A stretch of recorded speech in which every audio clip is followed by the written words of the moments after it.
Assalamualaikum warahmatullahi wabarakatuh. Halo teman-teman, kami dari kelompok 4 yang beranggotakan yang pertama Lisa Rizmi Febriani, yang kedua Meliana Suci Wulandari, yang ketiga Muhammad Alfian, yang keempat Ninengah Seviari, dan yang kelima Sabrina Anissa Istiqomah. Di sini, kelompok kami akan menjelaskan materi dari manajemen sumber daya alam mengenai kepuasan kerja. Materi yang pertama mengenai kepuasan kerja akan disampaikan oleh Ninengah Seviari. Materi yang kedua mengenai faktor-faktor kepuasan kerja akan disampaikan oleh Meliana Suci Wulandari. Materi yang ketiga dan keempat mengenai cara mengukur kepuasan kerja dan hubungan kepuasan kerja dengan semangat kerja akan disampaikan oleh Sabrina Anissa Istiqomah. Materi yang kelima mengenai stres kerja akan disampaikan oleh Lisa Rizmi Febriani dan Muhammad Alfian. Kepuasan kerja.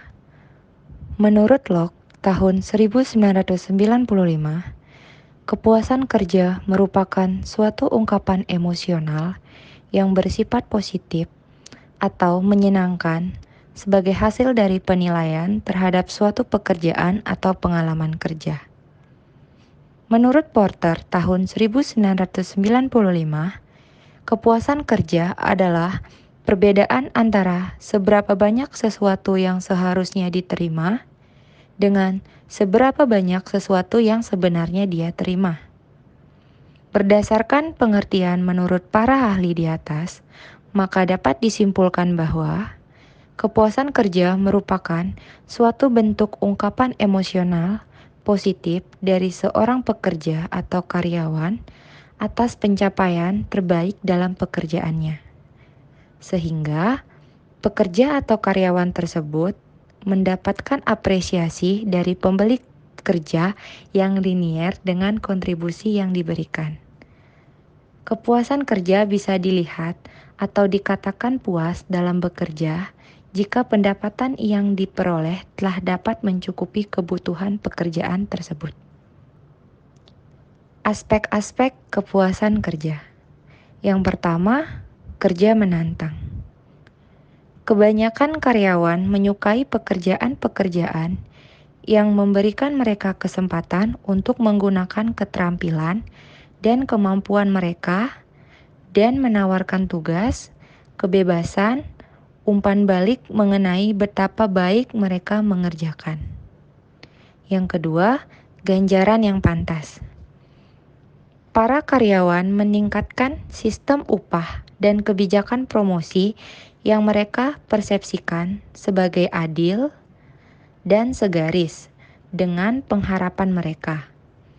Pemberian upah yang baik didasarkan pada tuntunan pekerjaan, tingkat keterampilan individu, dan standar pengupahan komunitas.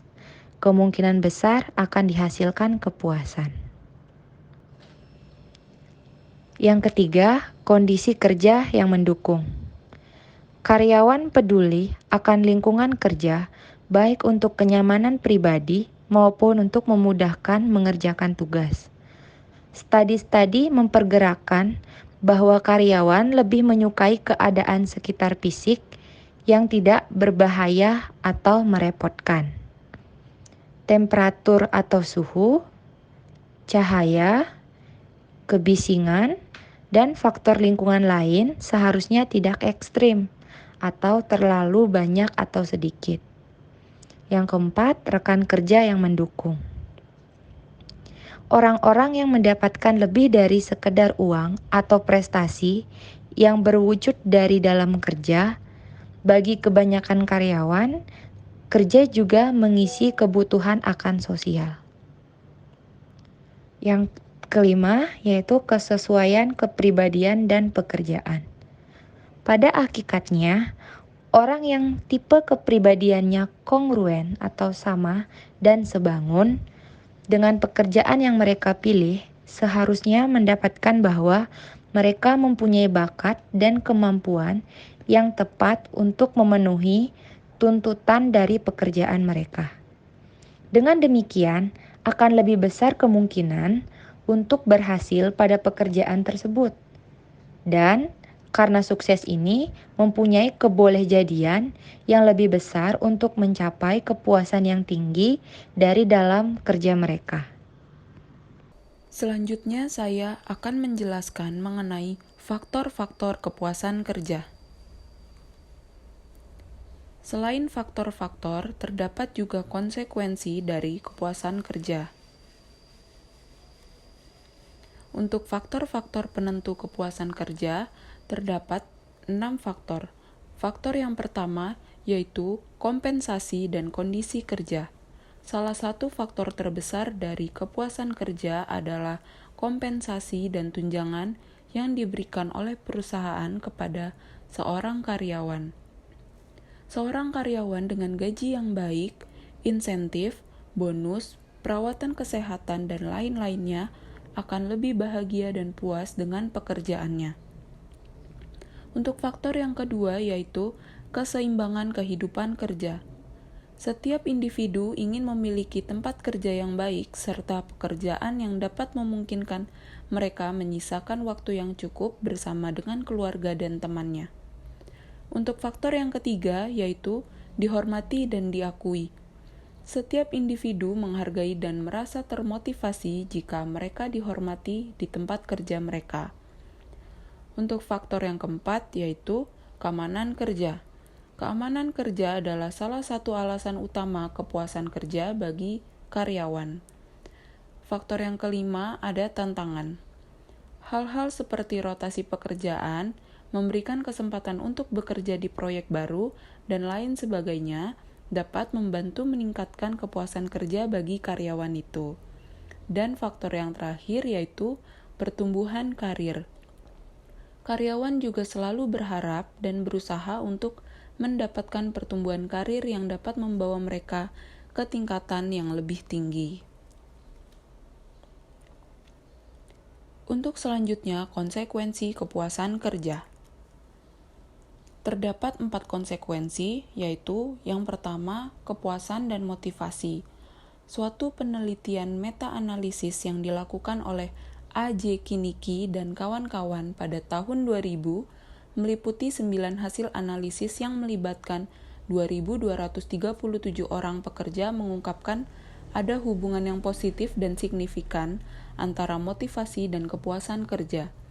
Yang kedua yaitu kepuasan dan keterlibatan dalam pekerjaan. Keterlibatan dalam pekerjaan merupakan keterlibatan individu dengan peran dalam pekerjaannya. Yang ketiga yaitu kepuasan dengan OCB.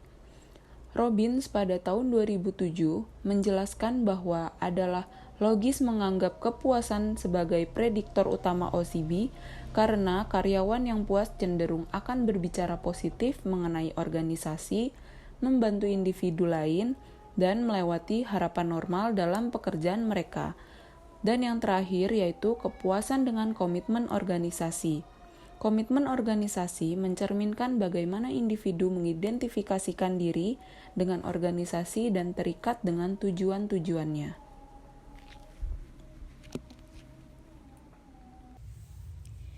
Selanjutnya, saya akan menyampaikan mengenai cara mengukur kepuasan kerja.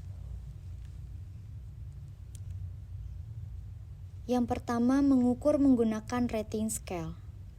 Cara mengukur ini dapat menggunakan dengan 2 cara, yaitu menggunakan Minnesota Satisfaction Questionnaire dan Job Description Index.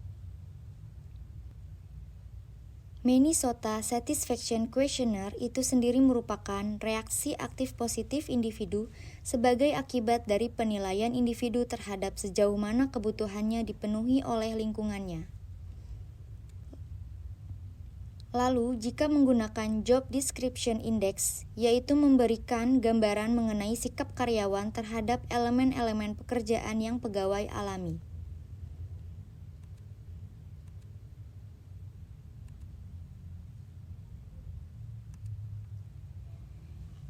Cara ukur yang kedua menggunakan interview.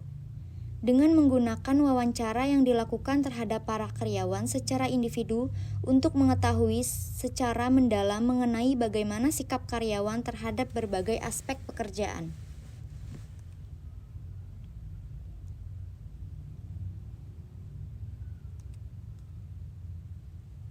Cara ukur yang ketiga menggunakan critical incidence. Dikembangkan oleh Frederick Herzberg.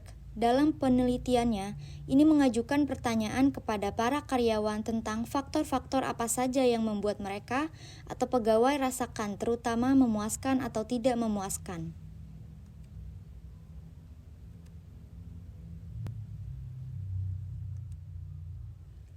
Materi selanjutnya mengenai hubungan kepuasan kerja dengan semangat kerja. Dalam hal ini, semangat kerja merupakan aspek penting pada diri seseorang karyawan di dalam perusahaan, karena akan lebih memacu motivasi dalam setiap kegiatan untuk mencapai tujuan perusahaan. Dengan adanya semangat kerja, akan timbul kepuasan pada karyawan yang pada akhirnya akan membuat karyawan menjadi lebih produktif, serta akan mencegah timbulnya rasa frustasi. Hal ini mendorong karyawan tersebut lebih giat bekerja untuk lebih baik dan dapat memberikan kontribusinya secara optimal terhadap perusahaan. Lebih lanjut mengenai semangat kerja adalah suatu gambaran perasaan berupa keinginan, kesanggupan, ketertarikan, dan antusiasme yang ditunjukkan seseorang pekerja dalam melakukan pekerjaan dengan giat, disiplin, dan tekun, sehingga menghasilkan kerja yang lebih banyak, lebih cepat, dan lebih baik.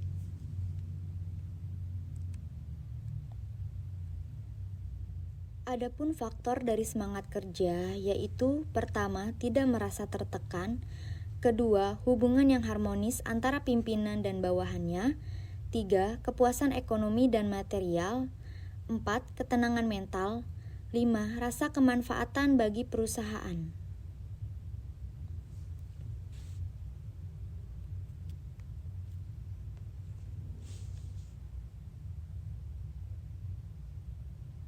Selanjutnya ada stres kerja.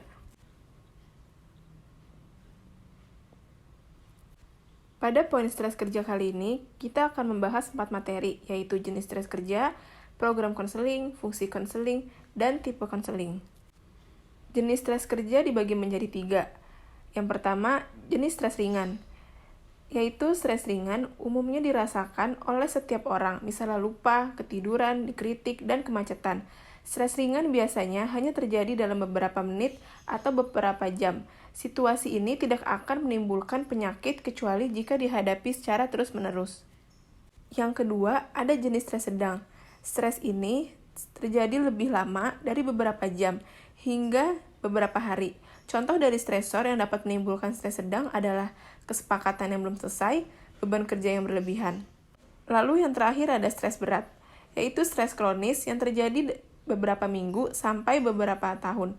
Contoh dari stresor yang dapat menimbulkan stres berat adalah kesulitan finansial dan penyakit fisik yang lama.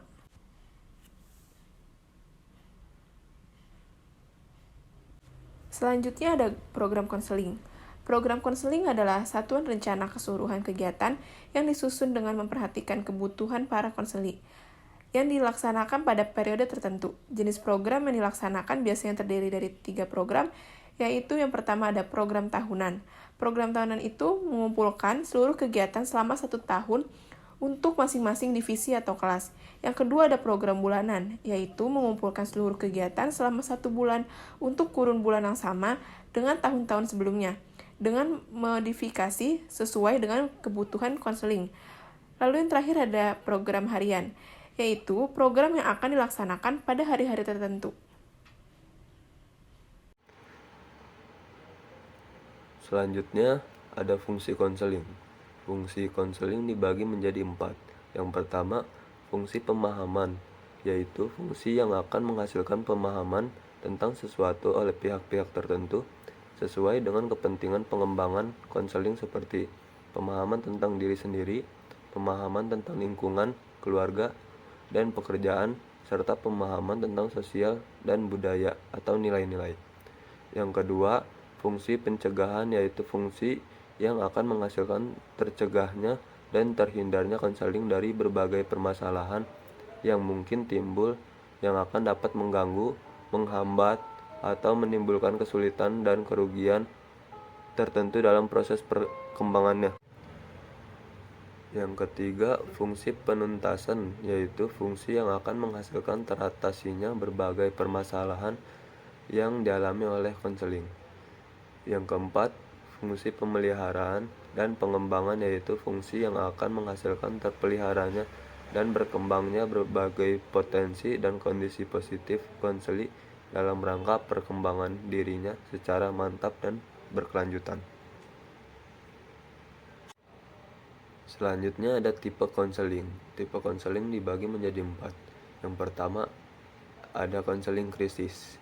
Krisis dapat diartikan sebagai suatu disorganisasi di mana seseorang menghadapi frustasi dalam mencapai tujuan penting hidupnya atau mengalami gangguan dalam perjalanan hidup dan hal itu ditanggapinya dengan stres. Yang kedua ada konseling fasilitatif. Konseling fasilitatif menurut segi tinjaunya yaitu proses membantu konseli memperjelas masalahnya. Selanjutnya bantuan dalam pemahaman dan penerimaan diri, penemuan rencana tindakan dalam mengatasi masalah, dan akhirnya konseling dapat bertanggung jawab dengan masalahnya sendiri. Yang ketiga ada konseling preventif. Konseling preventif berbeda dari 3 tipe lainnya. Tipe ini bersifat programatis. Yang terakhir ada konseling developmental. Konseling developmental merupakan suatu proses berkelanjutan yang dijalankan dalam seluruh jangka kehidupan individu.